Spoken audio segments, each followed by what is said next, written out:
Bienvenidos a todos y bienvenidos a nuestro programa hoy en día. ¿Y cómo es? ¿Cómo es que conocemos a Jesús? ¿Cómo es cuando lo conocemos y tenemos una relación con Él y después Él nos dice, sígueme?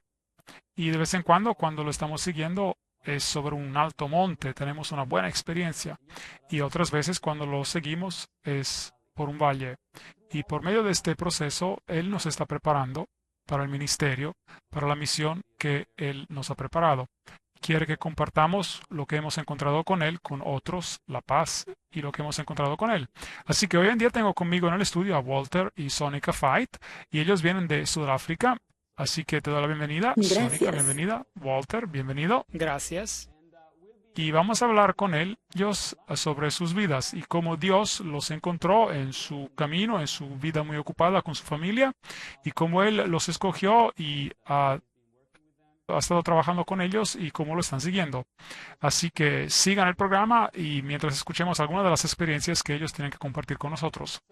Así que yo entiendo que los dos de ustedes, cuando hablé con ustedes en Sudáfrica, ustedes no estaban hablando inglés, estaban hablando afrikaans. Correcto. Ahora, ese es un idioma que para mí es muy difícil de entender, pero hay otros idiomas que se hablan en Sudáfrica y hay uno que va con el clic. ¿Cómo se llama? Se llama Xhosa, Ok, bueno, eso es algo para mí difícil de entender. pero hay muchos idiomas, no solo ese. Como 22, creo. Tenemos muchos idiomas, 11 idiomas oficiales en Sudáfrica. Wow, esa es una cultura muy rica. Así que yo estoy seguro que muchos de nuestros televidentes pues, se pueden identificar con todos los diferentes idiomas, porque Dios es un Dios que ama todos los colores y todos los idiomas y nuestras diversidades. Y yo también he escuchado que Walter habla alemán, así que yo entiendo que tú vienes de Alemania. No, yo nací en Sudáfrica. Sí, aún tengo una etiqueta que dice hecho en Sudáfrica. Y mi padre emigró a Sudáfrica y trataba de sobrevivir en la inflación muy fuerte en Alemania. Y él conoció a mi madre en Sudáfrica. Y ellos también se habían mudado de Alemania a Sudáfrica y es así que yo aprendí alemán en la casa. Así que tú creciste en un hogar alemán, pero en Sudáfrica. Sí, en Sudáfrica, sí. Y entiendo que estabas diciendo que tu padre y tu madre, aparte de tener la misma cultura alemana, de hecho tenían diferentes religiones. Sí, mi padre era católico romano y de hecho antes de que él vino a Sudáfrica, él estaba seriamente considerando ingresar en el sacerdocio y él era un católico muy dedicado, acérrimo. Oh, y tu madre tenía una diferente fe. Sí, ella era protestante, ella era luterana. Y cuando se casaron, ellos decidieron que no harían de la religión un asunto de controversia y él fue de hecho el primero que participó en un doble matrimonio. Mi madre era una gemela y así que desesperadamente ella quería casarse con su gemela hermana que se casaría también en el mismo día y pero ellos eran todos luteranos. Así que mi padre y mi madre tuvieron su ceremonia en la catedral en la ciudad del Cabo, en Sudáfrica, y después directamente se fueron a la iglesia alemana luterana y tuvieron el doble matrimonio. Y yo creo que él tuvo algunos problemas con la iglesia a causa de eso. Sí, eso fue antes del Vaticano, del Concilio Vaticano II, y si uno no pertenecía a la Iglesia Católica, uno era perdido. Y ese fue un problema muy grave para él y yo creo que siempre tuvo problemas con esto después. Bueno, pero tienen que haber encontrado alguna solución, porque si no hubiera sido un gran conflicto religioso en la familia.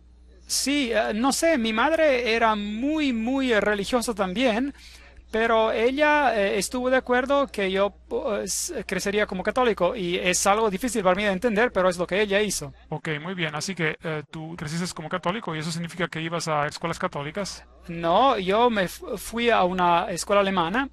Había una grande escuela alemana en la ciudad del Cabo y ellos eran por la mayoría luteranos, luteranos, pero tenían un periodo de instrucción religiosa separado para los niños católicos. Así que yo entiendo también que mientras ibas a la escuela, tu madre eventualmente, cuando eras un poco más grande, ella empezó a tener problemas de salud. Sí, ella se enfermó mucho cuando yo tenía 8 años. Ella tuvo cáncer y ellos le dijeron que tenía como unos 3, 4 meses de vida, pero ella extendió este periodo hasta 4 años. Un sufrimiento tremendo. Sí. Así que mientras ella estaba sufriendo mucho, y yo creo que cada vez que hay una enfermedad tan seria en la familia, eso crea muchas tensiones en la familia. Así que ella a lo mejor no te podía dar la atención que te daba anteriormente. ¿Qué pasó? ¿Cómo te sentías cuando pasabas por esa experiencia? Yo estaba acostumbrado al hecho de que mi madre estaba muy enferma. Y el último año ella prácticamente lo pasó en la cama, ella estaba en la cama y tuvo tantas operaciones y las técnicas, la tecnología en esos tiempos no era muy buena, así que cuando le hicieron radiaciones la quemaron hasta tener piel negra y hicieron operaciones, le removieron porciones muy grandes de sus intestinos cuando ella tuvo cáncer al colon, así que tuvo una colostomía y después tuvo cáncer a la mama y después cáncer neural y después cáncer al cerebro y eventualmente murió, pero ella sufrió mucho. Así que esa fue una enfermedad devastadora. Y yo entiendo que, claro, como niño uno se lleva todas esas experiencias consigo mismo a la escuela, y había algunos conflictos que estaban sucediendo en la escuela, yo entiendo, a causa de asuntos que estabas pasando en la casa. Sí, cada persona sabía que mi madre estaba básicamente en su lecho de muerte y una monja católico romana que me daba la instrucción religiosa, ella, como diría, era muy celosa por su fe y creía que cada persona que no era católica iba a ser perdida. Y a lo mejor por la preocupación que tenía por mi madre, ella era interesada a que ella se convirtiera en el catolicismo. Y así que tomaba ventaja de cada ocasión para convencer a todos de que hicieran que mi madre se convirtiera en católica. Así que a pesar de que su intención a lo mejor era positiva en tratar de hacer algo bueno para tu madre, eso tú no lo entendiste muy bien, no entendías lo que quería hacer. No, yo no entendí eso, que ella decía que mi madre se iría al infierno. Y si uno es un niño de 8 o 12 años, es todo lo que uno tiene es su madre. Y si uno piensa que ella va a morir cuando uno regresa a la casa y después se le dice a uno que va a ir al infierno, pues eso le da a uno mucho miedo. Y en un punto ella me dio agua de Lourdes y me dijo que yo tenía que rociarla sobre mi madre y decir una oración para ella. Pero yo no sabía cómo hacer esto, así que a escondidas ingresé el frasquito en su cuarto, en el cuarto de la enferma, y hablé con ella y hice como si fuera un accidente que pusiera el agua sobre ella y no pasó nada, ella no mejoró y eventualmente empecé a enojarme con el hecho de que Dios la pondría en el infierno porque ella era una persona muy amable. Y así que me enojé. Así que mientras estabas pasando por esta lucha, algunas personas casi se vuelven criminales con todo este tipo de rabia y enojo que tienen adentro a causa de una situación así. Y después había toda esta lucha religiosa que a lo mejor con personas que querían hacer lo bueno, pero eventualmente tu madre encuentra reposo en el Señor. Ella no renuncia a su fe, pero sí va a dormir con el Señor. ¿Y qué ocurre contigo después?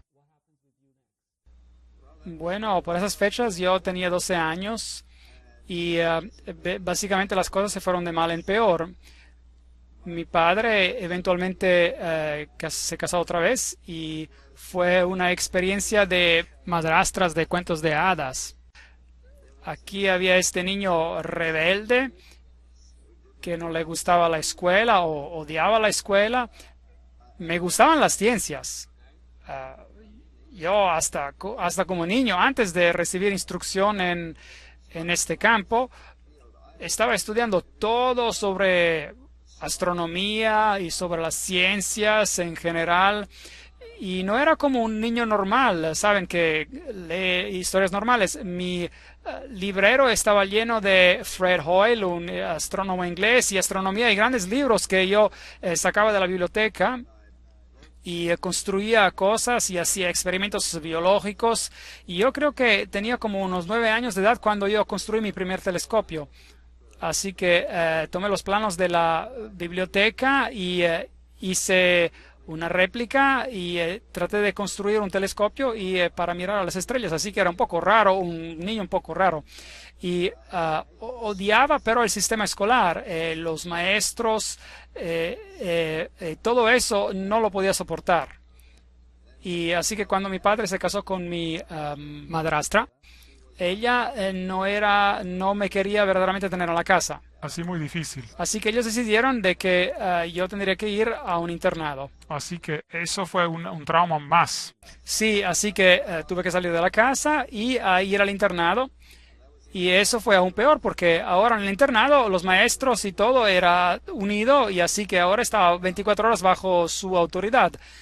Y así que me escapaba de la escuela y así que me escapaba en los montes y vivía en la foresta.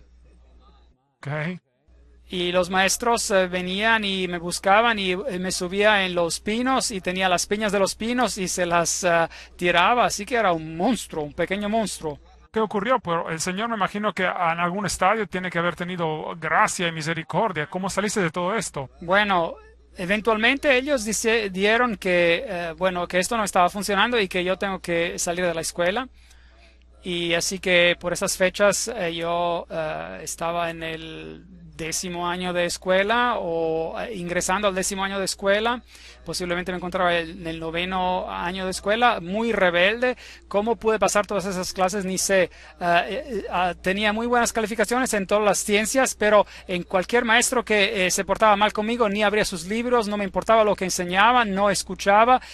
Y eventualmente ellos decidieron, bueno, que ahora tenía que dejar la escuela. Y por esas alturas era tan rebelde que cualquier cosa que ellos dijeran yo hacía el opuesto. Así que tenía un tío que era un director de escuela y así que le pedí si podía ir a su escuela. Y a él no le gustaba mucho la idea, así que él hizo arreglos para que yo fuera con otra escuela, una muy buena escuela en la Ciudad del Cabo, y así que yo cambié de escuelas y no pasó mucho tiempo hasta que tuve problemas ahí también, porque era una muy buena escuela, una escuela de inglés. Así, decente, correcta. Sí, y había muchos muchachos judíos, y yo era alemán. Ok, así que no funcionaba. Y no, así que en ese tiempo había aún ese tipo de animosidad antijudía, anti-alemana, y yo no buscaba problemas, y de hecho yo nunca busqué por problemas, pero si el problema me llegaba, pues yo trataba de pagarlo con interés, y saben cómo es, o yo no sabía sobreponer la otra mejilla. Así que había este grupo de muchachos judíos que seguía acosándome.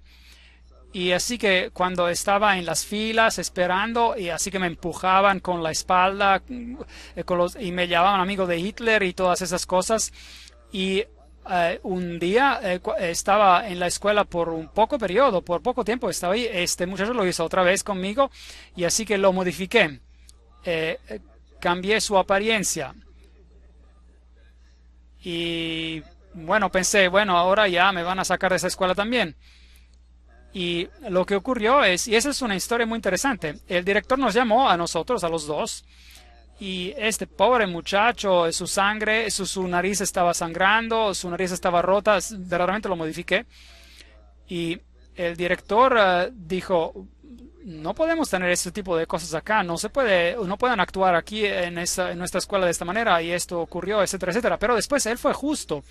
Y esta fue la primera vez que yo vi a un maestro que era justo. Él quería saber cuál era la razón y él se enteró de cuáles eran las razones. Y así que al final él tenía más simpatía conmigo que con el otro muchacho. Y así que le dijo al otro muchacho, ok, tendría que darle una punición, pero ya ha recibido bastante punición y ya puede dejar la oficina. Y después este director me dijo, y hizo así la seña de silencio. Y después me dijo, y tú, joven, para el beneficio de aquellos que estaban fuera de la puerta, dijo así voz fuerte, tú ahora vas a recibir la paliza de tu vida y a esto no lo vas a hacer otra vez en mi escuela o si no te vamos a sacar. Y después, y ahora inclínate. Y después él se fue y agarró un bastón, una palmeta, y después dio a su silla 6 azotes. Y mientras que seguía haciéndome la señal de silencio. Y después me dijo a mí, cuando sales, metes tus manos sobre tu posterior.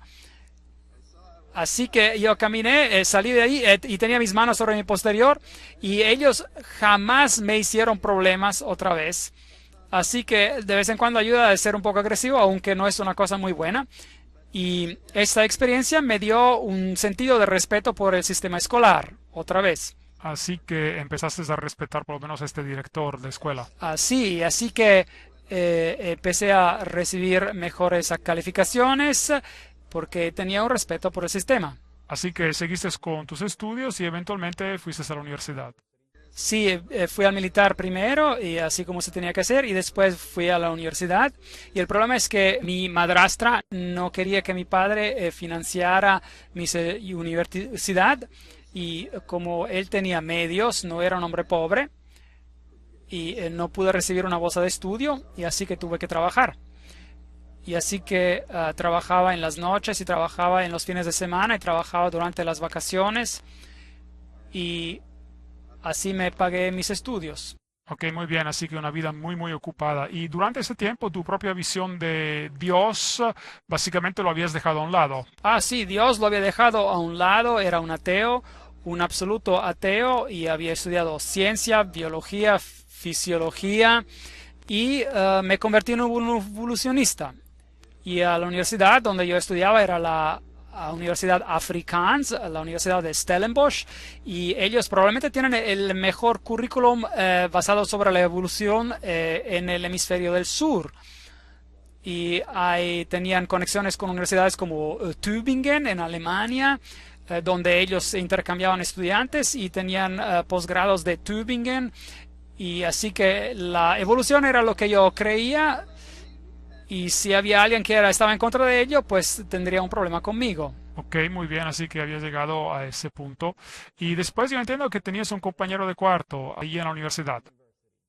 Sí, él, cuando yo estaba estudiando ahí, mi compañero, él era un hombre de Natal, así que eso es bastante lejos, como unos 2000 kilómetros.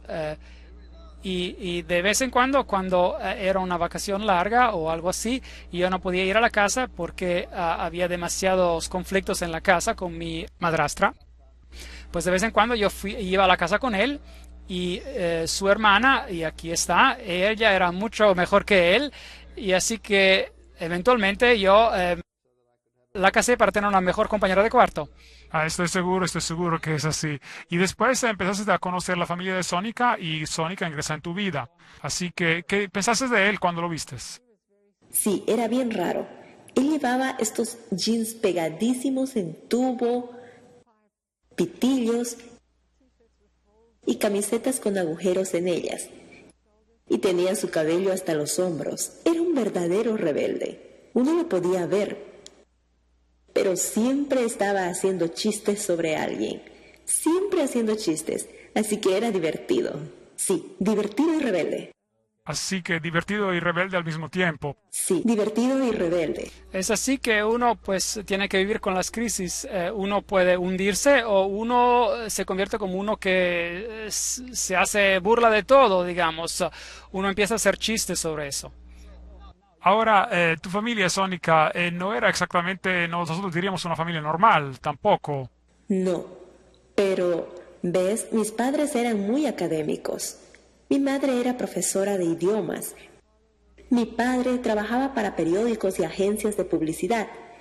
Y bueno, pues no necesitábamos a Dios. Crecimos completamente ateos. Mi padre nos dijo: jamás vayan a una iglesia porque los van a engañar y les van a contar todo tipo de mentiras. Así que crecí con esa idea que el mundo académico le da a uno todo, todo. Y uno ya no necesita nada más, ni por parte de seres humanos o por parte de Dios. Pero al mismo tiempo pasaban cosas. Es que teníamos todos estos acontecimientos raros en la casa. Así que había asuntos raros que ocurrían. Sí, pero era parte de nuestras vidas. Yo estaba acostumbrada a todo eso. Estábamos en... Pero tienes que explicarles por qué tu padre estaba involucrado en el ocultismo. Sí, a mi padre cuando era joven le pidieron que escribiera una historia sobre poltergeists, sobre fantasmas, etc., en un lugar en Sudáfrica. Y él fue a ese lugar y creía que todo eso era muy divertido. Pero empezó a darse cuenta que había más de lo que uno aparentaba ver científicamente, de lo que uno podía comprobar científicamente. Pero él no podía entender lo que estaba ocurriendo, porque estaban ocurriendo estos asuntos. Y él iba con sus camarógrafos y veían todas esas cosas raras, zapatos que caminaban por un pasillo solos y cosas por el estilo. Y después empezó a visitar sesiones de espiritismo. Y yo creo que él participó en cientos de esas sesiones. Así que tu padre era básicamente un no creyente, empezó a acercarse a esos asuntos y a ver que estaba ocurriendo algo aquí. Y habían cosas que estaban ocurriendo que no puedo explicar. Es sobrenatural. Y él empezó a quedarse enganchado, atraído fuertemente por todo eso. Pero aún era escéptico e iba a las sesiones espiritistas y pensaba: tiene que haber algunos micrófonos y bocinas escondidas por algún lado. No es un ser espiritual el que habla. Pues sí, una simulación. Y después, un día fue a una sesión y estaba buscando cables y micrófonos bajo una mesa.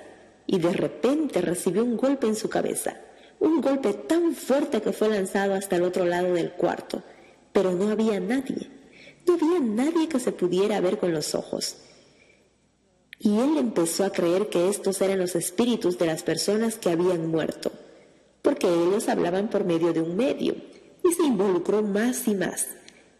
Y mientras más se involucraba, más exploraba religiones orientales, la cientología y todo tipo de asuntos raros. La nueva era. Pero yo me acuerdo que estábamos sentados en el salón y mi madre estaba leyendo y había una silla vacía. Y alguien empezaba a respirar en la silla. Así que escuchabas, de hecho, sonidos de alguien respirar en una silla vacía. Sí, uno podía escuchar y podía ver el movimiento de la persona, pero no había nadie. Yo estaría corriendo. Sí, era algo bien raro, pero yo estaba acostumbrada porque nos habían dicho que era el abuelito. El abuelito nos estaba visitando y nosotros saludábamos: hola, abuelito. Ok, muy bien. Y una vez teníamos un mueblecito como un portabastones, los bastones de mi abuelo, pero él ya había muerto y sus bastones aún estaban en la casa. Bastones, y había varios de ellos, y empezaban a hacer ruido, y mi madre solía decir: oh, el abuelo quiere dar un paseo. Y bueno, uno crecía con esta idea que él aún era parte de nuestra familia, a pesar de estar muerto. Pero al mismo tiempo, yo sentía vacío. Todos mis amigos iban a la iglesia, mis amigos en la escuela, y ellos iban a la iglesia los domingos. Yo no entendía por qué mis padres nunca fueron a la iglesia. Y además tenían un problema con mi hermano. Él era... Ese era su compañero de cuarto. Sí, era su compañero de cuarto. Sí, mi compañero de cuarto. Y cuando éramos aún muy jóvenes, él era abusivo. Él tenía un defecto, como una pierna con polio. Y eso lo frustraba, y me pegaba. Y me pegaba cuando estábamos solos en la casa. Así que yo solía salir por las calles. A menudo me encontraba fuera de mi casa. Mis padres estaban trabajando y nosotros estábamos solos en la casa. Así que yo salía por las calles y visitaba una iglesia tras otra. Estabas visitando iglesias. Estaba tratando de encontrar qué había en esas iglesias, porque si mi padre me decía que no vaya, era peligroso, pues yo quería saber qué había en las iglesias. Creía que Dios se encontraba en las iglesias. Así que, ¿tenías ese sentimiento de que Dios estaba en la iglesia? Sí, creía que Dios vivía en una iglesia y que si yo lograba ir y ver lo que había en una iglesia, lograría ver a Dios. Así que visitaba iglesia tras iglesia, pero estaban todas cerradas y me sentía muy triste porque tenía un momento difícil en la casa. Mi hermano era muy rudo conmigo y quería huir. Quería encontrar un lugar que fuera seguro e iba de una iglesia tras otra y estaban todas cerradas. Por fin encontré una iglesia que estaba abierta y estaba abandonada. Y no había nadie allí. Un pequeño lugar oscuro en la foresta. Abrí la puerta y fui adentro. Y estaba todo en silencio. Solía ir allá cada día. Y me sentaba y cantaba. ¿Qué edad tenías en ese entonces? Tenía unos 10 años de edad. Así que, bueno, una muchacha de 10 años, ingresabas en esa iglesia que a lo mejor era media oscura, es una pequeña iglesia abandonada y cantabas ti misma, simplemente escuchar tu voz. Y escuchaba mi voz. No conocía ninguna canción religiosa. Así que cantaba canciones de Navidad. Y cantaba hasta que me corrían las lágrimas. Lloraba y cantaba. Así que se sentía sola. Sí, me sentía sola. Y después, bueno, estás creciendo y él, bueno, era malo contigo, pero después él se fue a la universidad y después se regresa con este compañero con cabello largo y apariencia rebelde. Sí, sí, y tenía 15 años de edad cuando lo conocí. Y él no estaba interesado en mí para nada. Yo era la pequeña hermanita bebé. Pero lo que ocurrió es que él tenía una novia y terminaron.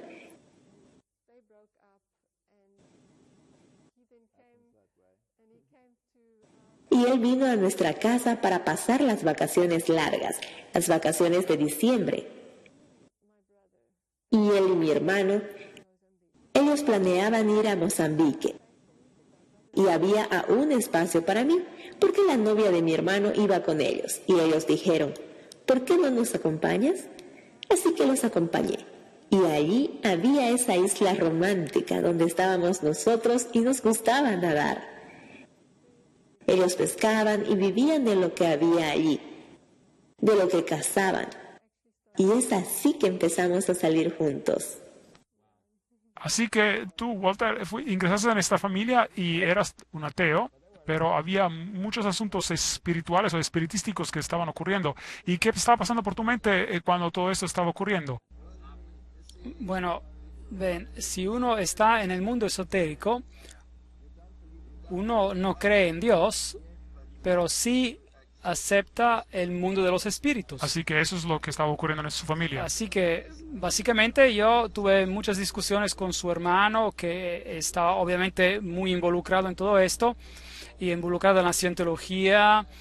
Y después tuve muchas discusiones con su padre y él a esas alturas ya era muy prominente en todo el movimiento de la nueva era y ese era un nuevo movimiento, ¿se acuerdan? Y así que él fue uno de los primeros que lo introdujo en el país y empezó a imprimir libros y imprimió libros sobre sesiones espiritísticas y sobre el espacio interior y el poder interior y mezclando la filosofía oriental, etcétera, etcétera. Y como un científico uno dice, bueno, hay muchas cosas que uno no puede explicar. Uno puede hablar sobre, por ejemplo, uno puede hablar sobre el magnetismo o la gravedad, la fuerza de gravedad, y uno puede medirla, o el magnetismo, por ejemplo, si uno lo puede medir, uno puede medir la fuerza, uno puede tener una teoría de dónde viene, bueno, de esto, del otro, campos magnéticos, etcétera, etcétera. Pero ¿qué es el magnetismo? No hay definición para lo que es. Y uno, pero sí, esta fuerza puede hacer subir un carro, un coche, o se puede hacer subir o se puede levantar todo lo que uno quiera con el magnetismo. Es una fuerza tremenda, pero no hay nada de que esté subiendo a todo. Así que como un científico viviendo con el movimiento moderno de las físicas, uno llega a las físicas cuánticas. Y la física cuántica eventualmente tiene una forma de deidad. No es un Dios personal, pero es algo o alguien ahí que ayuda a uno a encajar con todas estas fuerzas y estas proyecciones de la energía. La energía no puede destruirse cuando uno muere y así que eventualmente uno se involucra en todo este tipo de cosas y bueno, tienen sentido y uno ve que están ocurriendo, así que uno concluye que tiene que haber algo que ocurre. Así que estabas siendo enfrentado con todos estos acontecimientos y estabas tratando de hacerlos encajar en tu entendimiento científico del mundo. Sí, y yo empecé a leer todo sobre el mundo oculto, del ocultismo, y mi suegro me dio de hecho entrenamiento sobre cómo tener una experiencia extrasensorial. Y uno de hecho tiene que tener una dieta especial. A esas alturas son por mayoría vegetarianos y para mí eso era imposible. Yo era un carnívoro por total.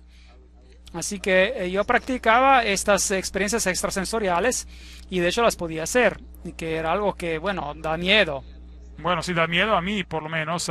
No aconsejo a ninguno de los televidentes que hagan algo así. No estamos haciendo propaganda para eso. No vayan ese camino. Ok, así que su relación está progresando y eventualmente ingresan a enseñar a la universidad. ¿Y cuándo es que se casaron exactamente? Mm, yo también estaba estudiando en la Universidad de Stellenbosch Así que la misma Universidad de Walter. y fue en mi segundo año que decidimos casarnos.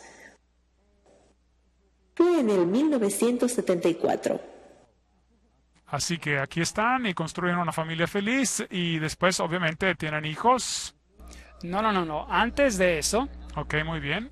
nos acabamos de casar y yo recibí una posición en la Universidad de Natal y eso era en la región donde sus padres vivían. Así que eso era muy, muy lejos de la Universidad de Stellenbosch, donde Sónica estaba estudiando. Así que ella interrumpió sus estudios y fuimos a la universidad, a esa universidad para empezar mi carrera académica. Y así que nos mudamos en una casa allí y su padre estaba ahí muy cerca y teníamos esta relación. Y es ahí donde tuvimos nuestra primera experiencia bien importante con el ocultismo. Lo que ocurrió es que algunas personas también con las cuales estábamos involucrados venían y eran activos en los tableros de Ouija y todo tipo de consultaciones con los espíritus. Y los asuntos empezaron a volverse locos en nuestra casa y en las noches teníamos experiencias que yo no deseo a nadie. Había experiencias poltergeist de espíritus en nuestras casas, platos que se iban volando por la casa, personas que venían y visitaban y vasos de vino que se caían de la mesa y uno decía, pues, ¿qué ocurre en su casa? Eso es raro, miren ese vaso, boom, acaba de caerse de la mesa. Porque uno siempre trata de explicarlo de manera natural. Uno dice, bueno, alguien golpeó eso. Uno trata de decir que ese mundo no existe. Pero después uno llega al punto donde tiene que admitir que existe un mundo que no se puede explicar por medios naturales. Y esto empezó a afectar a nuestra relación personal. Teníamos un perro, un grande perro de raza Rottweiler, y era como un miembro de la familia. Y cuando esos fenómenos empezaron a ocurrir en la casa, él gruñía. Así que él miraba de manera fija y gruñía. Y no había nada ahí. Así que nada que pudieran ver. No, y después, una noche, regresamos de la casa de su padre. Y de esas alturas ya estábamos bastante nerviosos porque cada cosa que podía ir mal se había ido mal. Así que empezaron a tener un montón de miedo en este punto. Así que había algo, de hecho, que estaba luchando contra ustedes. Sí.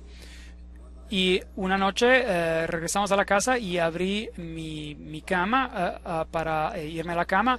Y teníamos aún cajas selladas que habíamos traído de la Ciudad del Cabo cuando nos habíamos mudado de ahí, pero que aún no habíamos sacado las cosas de ahí. En una de estas cajas selladas ella tenía algunas de sus cosas de su niñez y en una de ellas era un gato negro de peluche y que era en una caja sellada. Y cuando yo abrí la cama, bueno, subí las mantas, ese gato negro estaba allí en mi lado de la cama, bajo la cobija. Y tuvo una crisis nerviosa. Y eso me dio un miedo total. Así que se acabó con el científico. Así que ya se acabó. Así que fuimos a agarrar esas cajas. Así que yo pensé, tiene que ser solo un ladrón, que alguien que vino, agarró todo, empezó a robar cosas y hizo lo que sea. Y así que fuimos a ver esas cajas y la caja estaba sellada, totalmente intacta. Cómo ese gato se salió de esa caja y se fue a mi cama, eso simplemente me volvía loco. Y así que decidimos, no, tenemos que exorcizar esta casa. Así que ya se acabó con la física cuántica y así que regresas a tus raíces católicas. Sí, así que mis raíces católicas empiezan a empezar. Así que, bueno, primero uno no quiere tener que ver nada con la Iglesia Católica de inicio, así que eso ya lo había dejado a un lado yo, así que llamamos a su padre. Así que primero vas a su padre y algo directamente no con la iglesia. Sí, así que su padre vino a la casa y dijo lo que tenía que hacer. Ajo en las esquinas. Sí, ajo, y hizo los símbolos del pentagrama por todos lados, y él mandó de que se viniera paz en la casa, y pues las cosas se empeoraron, perdimos todo, todos nuestros platos rotos por todos lados. Él chocó 2 veces. Sí, mi coche, una vez fue en el garaje y en el garaje apago el coche y el coche se mueve y se destroza en contra de la pared. Así que algo verdaderamente atormentante. Así que sí, era algo que daba miedo. Y por nuestros televidentes, sigan viendo porque el Señor Jesús tuvo una victoria completa en sus vidas. Así que no es toda la historia.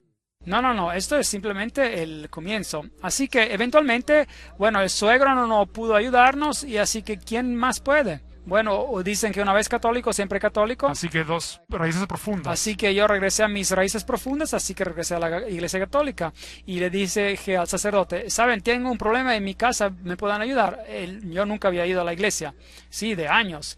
Y el sacerdote dijo, sí, claro, yo voy a visitarlos. Y así que vino a visitarnos y trajo su agua bendita. Y dijo, hizo su rociar y leyó de un texto estándar sobre el exorcismo. Y después nos saludó a Dios y así que se fue. Y ahora, eso fue algo asombroso porque esa noche estábamos acostados en la cama y de repente el perro que estaba ahí a nuestro lado tenía su camita cerca de nuestra cama y de repente el perro se levanta y empieza a gruñir y a gruñir y a gruñir y uno tiene ese sentimiento de que totalmente espeluznante.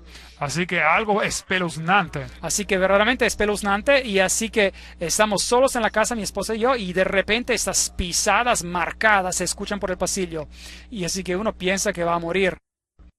Y empiezan a bajar y nuestra puerta del cuarto estaba abierta y se paran a la puerta. La puerta de la habitación. A la puerta de nuestro cuarto. Pero uno no puede ver nada. Pero el perro se está volviendo loco, está gruñendo y mirando y no dice nada. Así que saben que hay algo ahí, pero no ven nada. Así que no se veía nada. Y este individuo, lo que era, golpea la puerta. Fuerte, bang, bang, bang. Así que esto después de que habían tenido esta experiencia con el sacerdote, el que vino hizo su ritual. Y después de esa noche en adelante, nada, se había ido. La casa estaba limpia. Así que fue como si fuera una advertencia y se acabó. Sí, es como si este espíritu hubiese venido y hubiese dicho, ok, pues ya los estoy saludando, adiós. He sido exorcizado, adiós. Y yo pensé, bueno, eso es interesante, así que, pero no regresé a la iglesia. Así que recibiste esa ayuda, pero eso fue suficiente. Sí, así que eso era todo. Y después obtuve una posición a la Universidad de Stellenbosch. Así que nosotros pensamos, es una posibilidad tremenda, regresamos, ella puede acabar sus estudios. Y así que regresamos y es cuando nuestro primer hijo nació. Así que la familia de ustedes estaba creciendo y después tuvieron un segundo niño y después un tercer niño y 2 hijos y una hija. Sí. Y yo aún estaba involucrado en el ocultismo. Las personas no lo creerán, pero es algo real. De hecho, hoy en día yo sé que las experiencias extrasensoriales no son verdaderas experiencias, es como una implantación mental, es como una implantación hipnótica, no es una experiencia real, pero si uno hacía una experiencia extrasensorial, que era algo peligroso de hacer porque involucra ejercicios de respiración que lo pueden hacer morir a uno durante ese proceso. Pero yo hacía todo eso y así que, bueno, el niño estaba llorando en el otro lado, en otro cuarto, y así que cuando crecen reciben su cuarto para que uno tenga su paz y el niño estaba llorando, así que yo no salía de mi cama y simplemente hacía boom. Salía de mi cuerpo, por así decir, y regresaba y le decía a mi esposa, no, el niño está bien. Ella decía, pero ¿por qué?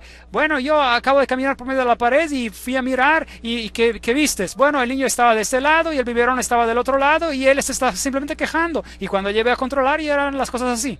Ok, muy bien, muy espeluznante para mí. Sí, pero es una implantación hipnótica, es algo demoníaco, es para mantenerlo uno atrapado. Y por ejemplo, mi suegro me enseñó a cómo leer auras.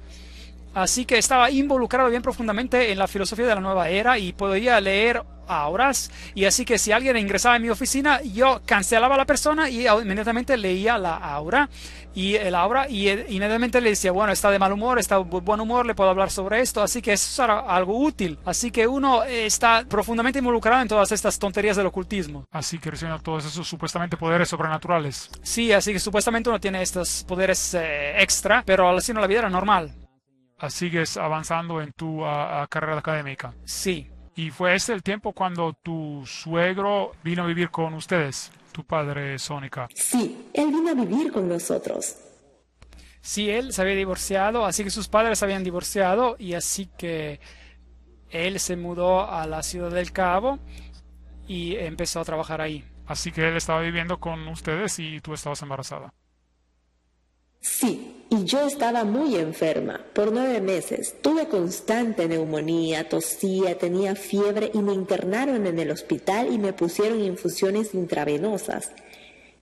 Y después que salí del hospital me recuperaba un poco y otra vez tenía que regresar con las infusiones. Cuando mi hijo nació, él tenía ese terrible ceño fruncido en su cara a causa de los antibióticos constantes y la tos constante.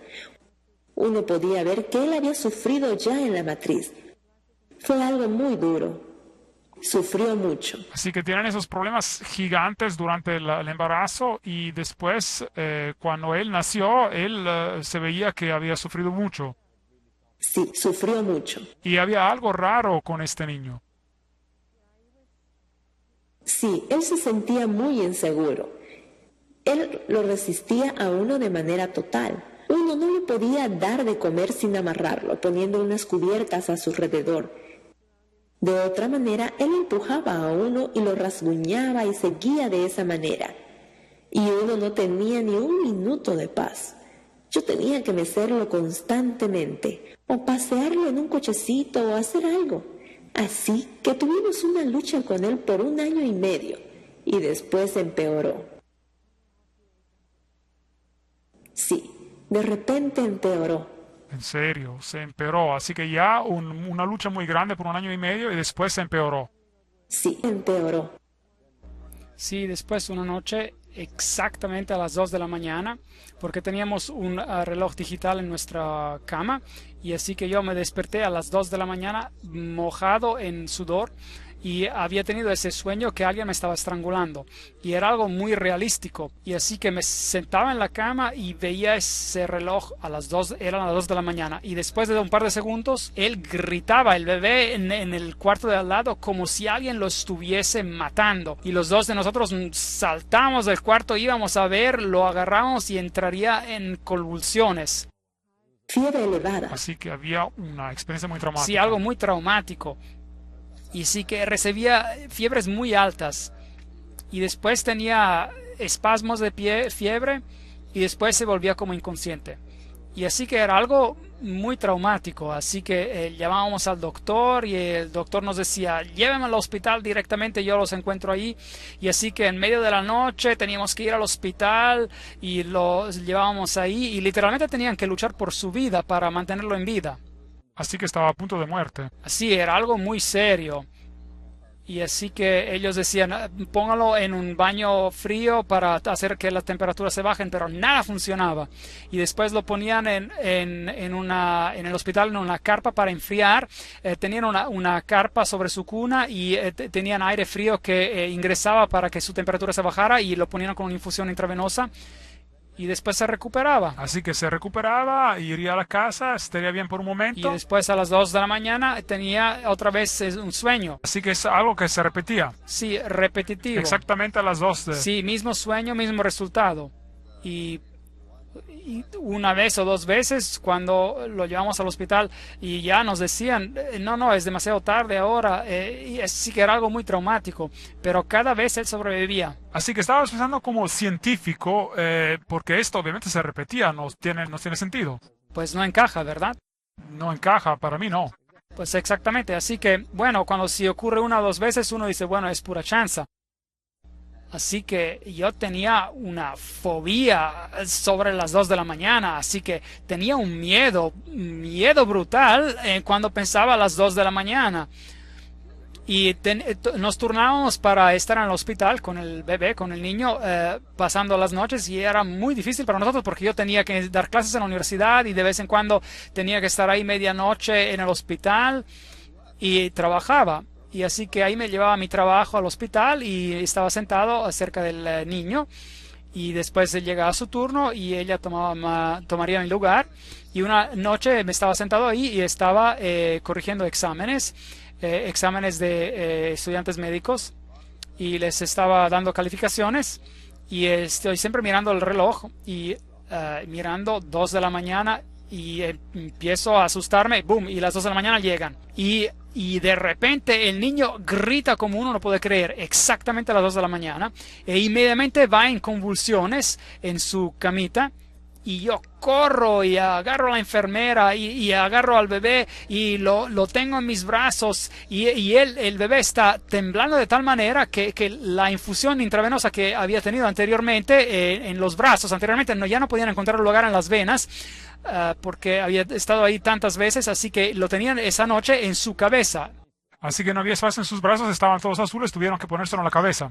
Sí, así que lo tuvieron que poner en su cabeza y ahí estaba con tiritas pegado, pero él se está moviendo de tal manera en mis brazos y yo estoy tratando de mantenerlo calmo que esa cosa ya se rompió y no hay nada que sangra como la herida en la cabeza, así que había sangre que se estaba andando por todos lados y este niño gritando así y ay, yo la perdí todo ahí.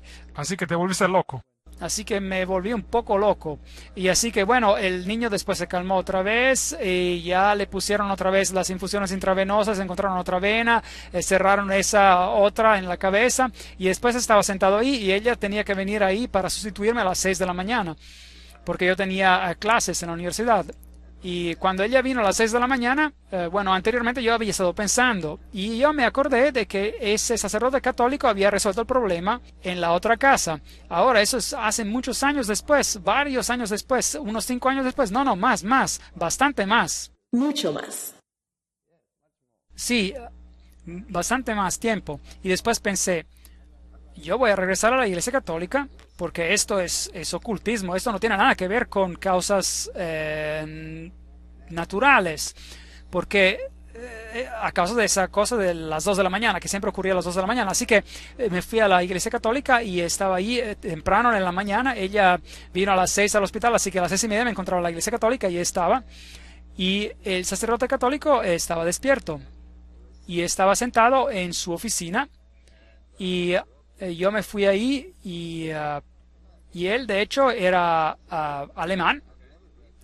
Yo nunca había ido a esa iglesia y yo lo vi como un poco ausente, diríamos así, y así que no sabía cómo empezar y así que le dije, sabe, tenemos un problema en mi casa, nos podría ayudar y a lo mejor nos podría usted ayudar porque la iglesia nos ha ayudado antes, yo soy un católico, no practico, yo sé que tendría que ser mejor, pero tengo un problema.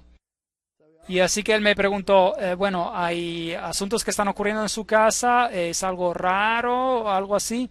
Y yo dije, sí. Y él dijo, no, ese no es mi campo. Así que rehusó de inmediato. Sí, así que se rehusó de inmediato. Y él dijo, yo no toco eso, pero deme su número y su nombre. Yo voy a contactar a un especialista y los vamos a contactar. Así que alguien, un especialista dentro de la Iglesia Católica, resolvería su problema. Correcto. Y así que yo regresé a la casa y bueno, duché y todo lo que tenía que hacer y estaba enojado porque la última vez yo pensé, la persona vino, el sacerdote, y el problema se fue. ¿Y cuál es el problema de este sacerdote? ¿Por qué no lo quiere hacer? Pero bueno, esa misma tarde, yo creo que ese misma tarde, yo regresé a la casa porque vivíamos cerca de la universidad, así que yo siempre iba a la casa para comer, así que iba a la casa para comer al mediodía y me senté y el teléfono sonó y era un hombre y decía que era el jefe exorcista de la Iglesia Católica, de la catedral, y que estaba en un monasterio ahí cerca y que si yo quería ir a verlo. Y yo pensé, bueno, está bien, muchas gracias. Y él dije, muchas gracias, yo voy a ir. Y así que me fui y encontré dónde estaba. Y así que ingresé en este lugar y estoy solo. Mi esposa no fue conmigo porque de hecho yo soy el católico. Y aquí está este hombre, un señor anciano, yo me imagino en sus 70. Y él me dijo, siéntese. Y él me dijo, ahora yo escucho que el diablo lo está acosando en su casa. Y yo dije, sí, es correcto. Y ahora yo pensaba, bueno, ahora me va a preguntar qué está ocurriendo. Pedirte algo sobre el problema. Sí, pero él no me dijo, el diablo está tratando de matar a su hijo más joven. Así directo. Así me dijo. Sin saber que tú tenías un hijo. Sí, nada. Yo nunca le había dicho nada al otro sacerdote tampoco porque era temprano en la mañana y yo no le dije nada sobre lo que había ocurrido. Él no me dejó dar más detalles. Simplemente hay un problema y regreso con usted. Es todo. Y ahora este otro hombre le está diciendo que tienes un hijo y este hijo tiene un problema y están tratando de matarlo. Eso. Y yo que dije, ¿y cómo sabe usted? Y él dice, yo lo he sabido desde mucho tiempo. Así que te dijo eso. Y yo dije, perdón, eso es imposible. Y él se sonrió y me dijo, sí, es posible. Yo sé que el diablo está tratando de matar a tu hijo más joven y que tú necesitas un exorcismo muy especial en tu casa. El exorcismo normal no va a funcionar, él dijo. Yo tengo que decir una misa de exorcismo en tu casa. Es la única cosa que va a resolver tu problema. Y yo dije, oh, ok, lo que sea, yo estoy preparado para todo, dije. Bueno, yo necesito el permiso del obispo para hacer esto, porque uno no dice simplemente una misa en la casa de una persona privada particular, se necesita permiso para hacer eso. Y yo dije, ¿cuánto se va a tardar? Y yo dije, ya lo tengo. Así que ahí hizo ver una carta firmada por el obispo. Ya firmada. Ya firmada, que él podía hacer el exorcismo en mi casa con una misa. Ahora, eso me dejó totalmente maravillado. Así que eso ya se acabó con mi oposición y yo dije, oh, está bien, bueno, pero yo tengo un problema. Yo no he sido un buen católico y básicamente yo soy un ateo y esto y el otro. Y él dijo, bueno, no es problema, ahora estás aquí. Y mi esposa también es atea y ella es de la Iglesia Reformada holandesa. Pero él dijo, pero bueno, todo esto va a cambiar. Así que era muy calmado. Así que era positivo, tranquilo al respecto. Así que hicimos una cita y él vino a nuestra casa. ¿Y qué fue tu impresión de él? Él era una persona muy digna, muy calmado y era una persona amable. Yo me quedé muy impresionada con su manera de actuar. Él no quiso saber nada de nosotros, solo se concentraba en lo que estaba haciendo. Él no quiso saber nada ni del bebé que en ese momento no estaba presente. Así que él hizo lo que tenía que hacer y después te dio esa apariencia de que es una persona digna, muy digna, dulce. Y después pidió por agua y le dio un poco de agua en un tarrito y después agarró un poco de sal, hizo el símbolo de la cruz con la sal y después dijo lo que tenía que decir y después agarró esta agua y se fue a cada ventana en la casa y a cada puerta y agarró un poco de esa agua y hizo el símbolo de la cruz con la agua en todas las puertas, en todas las ventanas y cuando evaporó había esas manchas de sal. Cristales que resplandecían. Sí, algo vago de los cristales que resplandecían, no era una solución muy fuerte. Y después él se fue de cuarto a cuarto haciendo lo que tenía que hacer y después cuando llegó al cuarto del niño, bueno, todo se volvió loco. Una entidad lo agarró y empezó a tirarlo por el cuarto. Así que lo veías que se estaba temblando por todos lados. Sí, yo pensé que se iba a morir. Sí, yo pensé que se iba a morir, así que yo corrí para tratar de ayudarlo, pero él ni estaba preocupado. Él se lo estaba tirando por todos lados y estaba diciendo su cosa y de repente todo se calmó.